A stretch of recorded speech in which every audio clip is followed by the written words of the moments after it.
કરીએ.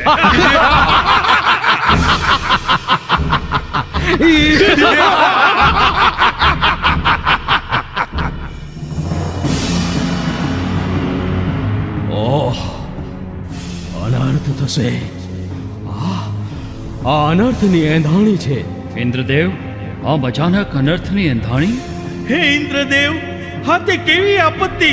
ચંડ અને મુંડ નામના બે લોહી પીપાસુ દૈત્યો યુદ્ધના આશયે આપણી તરફ ધસમસતા આવી રહ્યા છે.